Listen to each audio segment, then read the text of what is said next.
Hello സുഹൃത്ത്, നമസ്കാരം. JDS current അഫേഴ്സിലേക്ക് സ്വാഗതം. ഇന്ന് മാർച്ച് 15, ഏറ്റവും ലേറ്റസ്റ്റ് ആയിട്ടുള്ള കറണ്ട് അഫേഴ്സുമായി JDS കറണ്ട് അഫേഴ്സ്. ഹിന്ദു പത്രം അതുപോലെ തന്നെ ഗവൺമെന്റ് സൈറ്റുകളിൽ നിന്ന് എടുക്കുന്ന വാർത്തകളാണ് ഓരോ ദിവസവും നൽകാൻ ശ്രമിക്കുന്നത്. ഇന്ന് മാർച്ച് 15 നമുക്ക് ഇന്നത്തെ ലേറ്റസ്റ്റ് ആയിട്ടുള്ള കറണ്ട് അഫേഴ്സിലേക്ക് പോകാം. ഒരു ന്യൂസ് ഹെഡിംഗ് ആണ് Thakazhi literary award announced. Thakazhi സാഹിത്യ അവാർഡ് പ്രഖ്യാപിച്ചു. ഇന്നത്തെ ഹിന്ദു പത്രത്തിലെ വാർത്തയാണ്, അതായത് തകഴി ലിറ്റററി അവാർഡ് അനൗൺസ് ചെയ്ത കാര്യം. നമുക്ക് ഈ കറണ്ട് അഫേഴ്സിന്റെ ഡീറ്റെയിൽസിലേക്ക് പോകാം. തകഴി സ്മാരക സമിതി സ്ഥാപിച്ച 2025 തകഴി സാഹിത്യ അവാർഡ് ആർക്കാണ് ലഭിച്ചത്? KP സുധീര. തകഴി സാഹിത്യ അവാർഡ് പ്രഖ്യാപിച്ചു. ഇതിൽ KP സുധീരക്കാണ് അവാർഡ് ലഭിച്ചിട്ടുള്ളത്. തകഴി സാഹിത്യ പുരസ്കാരം എന്നറിയപ്പെടുന്ന തകഴി സാഹിത്യ അവാർഡ് ഏത് വർഷത്തിലാണ് ആരംഭിച്ചത്? 2014. 2014 തകഴി സാഹിത്യ അവാർഡ് ഇത് പ്രഖ്യാപിച്ചിട്ടുള്ളത്. നമുക്കറിയാം, തകഴി ശിവശങ്കര പിള്ള, അദ്ദേഹത്തിന്റെ പേരിലാണ് ഈ അവാർഡ് നൽകുന്നത്. 1912 ഏപ്രിൽ 17 അദ്ദേഹം ജനിച്ചത്. ഇന്ത്യയിൽ അറിയപ്പെടുന്ന ഒരു എഴുത്തുകാരനായിരുന്നു. 1984 ജ്ഞാനപീഠ അവാർഡും അതേ വർഷം തന്നെ വയലാർ അവാർഡും ലഭിച്ചു. കൂടാതെ 85 അദ്ദേഹത്തിന് പത്മഭൂഷൺ ലഭിച്ചിട്ടുള്ള വ്യക്തിയാണ് തകഴി ശിവശങ്കര പിള്ള. 94 അദ്ദേഹത്തിന് എഴുത്തച്ഛൻ പുരസ്കാരം ലഭിച്ചു. ഏറ്റവും പരമോന്നതമായിട്ടുള്ള അവാർഡ് ആയിട്ടുള്ള ജ്ഞാനപീഠം 1984 അദ്ദേഹത്തിന് ലഭിച്ചിട്ടുള്ളത്. 10 വർഷം കഴിഞ്ഞപ്പോൾ തന്നെ അദ്ദേഹത്തിന് എഴുത്തച്ഛൻ അവാർഡ് ലഭിച്ചു. ആദ്യത്തെ തകഴി സാഹിത്യ പുരസ്കാരം ആർക്കാണ് ലഭിച്ചത്? G. ബാലചന്ദ്രൻ. 2014 തകഴി സാഹിത്യ പുരസ്കാരം എന്നറിയപ്പെടുന്ന തകഴി സാഹിത്യ അവാർഡ് ആരംഭിച്ചിട്ടുള്ളത്. ഇതിൽ G. ബാലചന്ദ്രനാണ് ആദ്യത്തെ അവാർഡ് ലഭിച്ചിട്ടുള്ളത്. ഒരു ന്യൂസ് ഹെഡിംഗ് ആണ് Kerala has the highest inflation in India. ഇന്ത്യയിൽ ഏറ്റവും ഉയർന്ന പണപ്പെരുപ്പം കേരളത്തിലാണ്. Ministry of statistics and programme ഇംപ്ലിമെന്റേഷന്റെ കണക്കനുസരിച്ച് കേരളമാണ് ഏറ്റവും ലേറ്റസ്റ്റ് ആയിട്ടുള്ള റിപ്പോർട്ട് അനുസരിച്ച് പണപ്പെരുപ്പമുള്ള സംസ്ഥാനം. നമുക്ക് ഈ കറണ്ട് അഫേഴ്സിന്റെ ഡീറ്റെയിൽസിലേക്ക് പോകാം. മാർച്ച് 12 പുറത്തിറങ്ങിയ ദേശീയ സ്റ്റാറ്റിസ്റ്റിക്കൽ ഓഫ് ഡാറ്റ പ്രകാരം ഏറ്റവും ഉയർന്ന പണപ്പെരുപ്പ് നിരക്ക് രേഖപ്പെടുത്തിയ സംസ്ഥാനം ഏതാണ്? കേരളം. ഈ റിപ്പോർട്ട് ഇറങ്ങിയിട്ടുള്ളത് 12-ാം തീയതിയാണ്, അതായത് national statistical office data.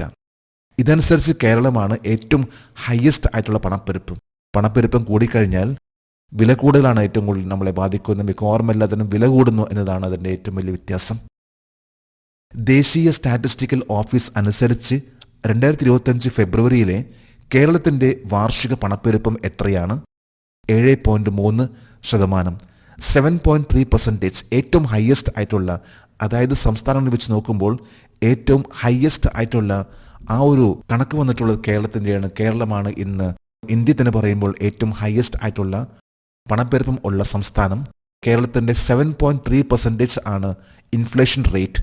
തൊട്ടുപുറകെ Chhattisgarh ആണ് 4.9%. മൂന്നാം സ്ഥാനത്ത് കർണാടക 4.5, ബീഹാർ 4.5 എന്നിവയെല്ലാമാണ്. ദേശീയ സ്റ്റാറ്റിസ്റ്റിക്കൽ ഓഫീസ് അനുസരിച്ച് ഏറ്റവും കുറഞ്ഞ പണപ്പെരുപ്പ് നിരക്ക് രേഖപ്പെടുത്തിയ സംസ്ഥാനം ഏതാണ്? തെലങ്കാന. 1.3%. 1.3% തെലങ്കാനയുടെ ഇൻഫ്ലേഷൻ റേറ്റ്, അതായത് പണപ്പെരുപ്പ് നിരക്ക്. കേരളത്തിൻ്റെ ഏറ്റവും ഹയസ്റ്റ് 7.3%. ദേശീയ സ്റ്റാറ്റിസ്റ്റിക്കൽ ഓഫീസ് ഏത് മന്ത്രാലയത്തിന് കീഴിലാണ്? Ministry of statistics and programme implementation. സ്ഥിതിവിവര കണക്കുകളും പരിപാടി നടപ്പാക്കലും എന്ന മന്ത്രാലയത്തിന്റെ കീഴിൽ ആണ് നാഷണൽ സ്റ്റാറ്റിസ്റ്റിക്കൽ ഓഫീസ് വരുന്നത്. ഈ ഒരു മന്ത്രാലയത്തിന്റെ മിനിസ്റ്റർ ആണ് ശ്രീ റാവു ഇന്ദർജിത് സിംഗ്. ശ്രീ റാവു ഇന്ദർജിത് സിംഗ് ആണ് ministry of statistics and programme ഇംപ്ലിമെന്റേഷന്റെ മന്ത്രി. ഒരു ന്യൂസ് ഹെഡിംഗ് ആണ്, സ്പോർട്സുമായി ബന്ധപ്പെട്ട ന്യൂസ് ഹെഡിംഗ് ആണ്. Axar Patel appointed as Delhi Capitals captain four IPL 2025. IPL 2025 Delhi Capitals ക്യാപ്റ്റനായി അക്സർ പട്ടേലിനെ നിയമിച്ചു. ഏറ്റവും ലേറ്റസ്റ്റ് ആയിട്ടുള്ള വാർത്തയാണ്, അക്സർ പട്ടേൽ ഡൽഹി ക്യാപിറ്റൽസിന്റെ ക്യാപ്റ്റൻ ആയി. മിക്കവാറും എല്ലാ ഫ്രാഞ്ചൈസിലെ ക്യാപ്റ്റൻസ് നേരത്തെ തന്നെ തിരഞ്ഞെടുത്തിരുന്നു. എന്നാൽ ഇപ്പോൾ അവസാനത്തെ ഒരു മാറ്റമാണ് വന്നിട്ടുള്ളത്. ഡൽഹി ക്യാപിറ്റൽസിന്റെ ക്യാപ്റ്റൻ ആയിട്ട് അക്സർ പട്ടേൽ. നമുക്ക് കറണ്ട് അഫേഴ്സിന്റെ ഡീറ്റെയിൽസിലേക്ക് പോകാം. ഡൽഹി ക്യാപിറ്റൽസിന്റെ ക്യാപ്റ്റനായി ആരെയാണ് നിയമിച്ചത്? അക്സർ പട്ടേൽ. ഏറ്റവും ലേറ്റസ്റ്റ് ആയിട്ടുള്ള വാർത്തയാണ്, അക്സർ പട്ടേലിനെ ഡൽഹി ക്യാപിറ്റൽസിന്റെ ഫ്രാഞ്ചൈസി, IPL ഫ്രാഞ്ചൈസി ആയിട്ടുള്ള ഡൽഹി ക്യാപിറ്റൽസിന്റെ ക്യാപ്റ്റനായിട്ട് തിരഞ്ഞെടുത്ത കാര്യം. ഇന്നിപ്പോൾ 10 ഫ്രാഞ്ചൈസീസ് ആണുള്ളത് മത്സരിക്കാൻ പോകുന്നത്. ഇന്ത്യൻ പ്രീമിയർ ലീഗ് 2025 ഏത് തീയതിയിൽ ആരംഭിക്കും? 2025 മാർച്ച് 22, അതായത് അടുത്ത ആഴ്ച ഇന്ത്യൻ പ്രീമിയർ ലീഗ് ആരംഭിക്കാൻ പോവുകയാണ്. 10 ഫ്രാഞ്ചൈസിയുടെ മത്സരമാണ് നടക്കാൻ പോകുന്നത്. വരുന്ന മാർച്ച് 22 തീയതിയാണ് ഇന്ത്യൻ പ്രീമിയർ ലീഗിന്റെ ആദ്യ മത്സരം. IPL 2025 എത്ര മത്സരങ്ങൾ ഉണ്ടാകും? 74 മത്സരങ്ങൾ. 10 ഫ്രാഞ്ചൈസികൾ തമ്മിലുള്ള 74 മത്സരങ്ങളാണ് നടക്കാൻ പോകുന്നത്. വരുന്ന മാർച്ച് 22 മുതൽ മെയ് അവസാനം വരെ നീണ്ടു നിൽക്കുന്ന കോമ്പറ്റീഷൻ ആണ് IPL Indian premier league. Indian premier ലീഗിൽ ഏറ്റവും കൂടുതൽ കിരീടങ്ങൾ നേടിയ ടീം ഏതാണ്? Mumbai Indians, Chennai super Kings. ഈ 2 ടീം ആണ് ഇന്ത്യൻ പ്രീമിയർ ലീഗിൽ ഏറ്റവും കൂടുതൽ വിജയം കരസ്ഥമാക്കിയിട്ടുള്ള ടീം. 5 പ്രാവശ്യമാണ് ചെന്നൈ സൂപ്പർ കിങ്സും മുംബൈ ഇന്ത്യൻസും IPL വിജയിച്ചിട്ടുള്ളത്. കൊൽക്കത്ത നൈറ്റ് റൈഡേഴ്സ് 3 പ്രാവശ്യം വിജയിച്ചു. ഒരു ന്യൂസ് ഹെഡിംഗ് ആണ് world para athletics grand prix 2025. World para athletics grand prix 2025 ഏറ്റവും ലേറ്റസ്റ്റ് ആയിട്ടുള്ള വാർത്തയാണ്. നമുക്ക് ഈ കറണ്ട് അഫയേഴ്സിന്റെ ഡീറ്റെയിൽസിലേക്ക് പോകാം. World para athletics grand prix 2025 ഏത് തീയതിയിലാണ് അവസാനിച്ചത്? 2025 മാർച്ച് 13, അതായത് 2 ദിവസം മുമ്പ് New Delhi world para athletics grand pre അവസാനിച്ചു. World para athletics grand prix 2025 ഏറ്റവും കൂടുതൽ മെഡലുകൾ നേടിയ രാജ്യം ഏതാണ്? ഇന്ത്യ. ഇപ്പോൾ കഴിഞ്ഞ മാർച്ച് 13 അവസാനിച്ച world para athletics grand pre ഏറ്റവും കൂടുതൽ മെഡൽസ് നേടിയിട്ടുള്ള ടീം എന്ന് പറയുമ്പോൾ ഇന്ത്യയാണ്. World para athletic grand pre ഇത് എല്ലാ വർഷവും നടക്കാൻ പോകുന്ന ഒരു മത്സരമാണ്. 2028 വരെ ഇത് ആനുവൽ സ്പോർട്സ് മീറ്റ് ആയിരിക്കുകയുള്ളൂ. World para athletic grand prix 2025 India എത്ര മെഡലുകൾ നേടി? 134 മെഡലുകൾ. 45 സ്വർണം, 40 വെള്ളി, 49 വെങ്കലം, അങ്ങനെയായിട്ട് 134 മെഡൽസ് ആണ് വേൾഡ് പാരാ അത്ലറ്റിക്സ് ഗ്രാൻഡ് പ്രീയിൽ ഇന്ത്യ കരസ്ഥമാക്കിയിട്ടുള്ളത്. World para athletic grand prix 2025 എത്ര രാജ്യങ്ങൾ പങ്കെടുത്തു? 20 രാജ്യങ്ങൾ.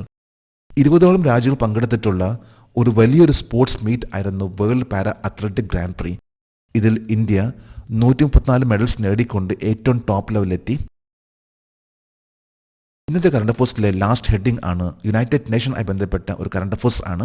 India participation in the 69th session of UNCSW. UNCSWയുടെ 69ാമത് സെഷനിൽ ഇന്ത്യയുടെ പങ്കാളിത്തം. യുണൈറ്റഡ് നേഷനുമായി ബന്ധപ്പെട്ട ഒരു കറണ്ട് അഫയേഴ്സ് ആണ്. നമുക്കിതിന്റെ ഡീറ്റെയിൽസിലേക്ക് പോകാം. 2025 മാർച്ച് 10 ആരംഭിച്ച വനിതാ പദവി സംബന്ധിച്ച കമ്മീഷന്റെ 69ാമത് സെഷനിൽ പങ്കെടുത്ത കേന്ദ്രമന്ത്രിയുടെ പേര് ശ്രീമതി അന്നപൂർണ ദേവി. യൂണിയൻ മിനിസ്റ്റർ, ഇപ്പോഴത്തെ യൂണിയൻ മിനിസ്റ്റർ അന്നപൂർണ ദേവിയാണ് 69ാമത്തെ commission on the status of woman united യുണൈറ്റഡ് നേഷന്റെ ആ ഒരു പ്രോഗ്രാമിൽ പങ്കെടുത്തിട്ടുള്ളത്. 2025 മാർച്ച് 10 മുതൽ മാർച്ച് 21 വരെ സ്ത്രീകളുടെ പദവി സംബന്ധിച്ച കമ്മീഷന്റെ 69ാമത് സെഷൻ എവിടെയാണ് നടന്നത്? ന്യൂയോർക്കിലാണ് ഈ ഒരു പ്രോഗ്രാം നടന്നിട്ടുള്ളത്. Woman and child development minister ആയിട്ടുള്ള അന്നപൂർണ ദേവിയാണ് ഈ ഒരു പ്രോഗ്രാമിൽ പങ്കെടുത്തിട്ടുള്ളത്.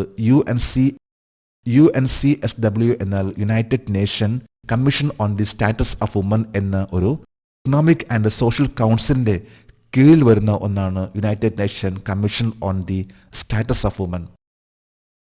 നമ്മളിന്ന് ഏറ്റവും ലേറ്റസ്റ്റ് ആയിട്ടുള്ള കറണ്ട് അഫയേഴ്സ് ആണെന്ന് ഇവിടെ അപ്ഡേറ്റ് ചെയ്തിട്ടുള്ളത്. ജെഡിസ് കറണ്ട് അഫയേഴ്സിന്റെ ഇന്നത്തെ ഈ വീഡിയോ കണ്ടിട്ട് ഇഷ്ടപ്പെട്ടെങ്കിൽ ഈ ചാനൽ സബ്സ്ക്രൈബ് ചെയ്യാനും ഷെയർ ചെയ്യാനും മറക്കരുത്. നമുക്ക് നാളെ വീണ്ടും പുതിയ കറണ്ട് അഫയേഴ്സുമായിട്ട് കാണാം. Thank you very much.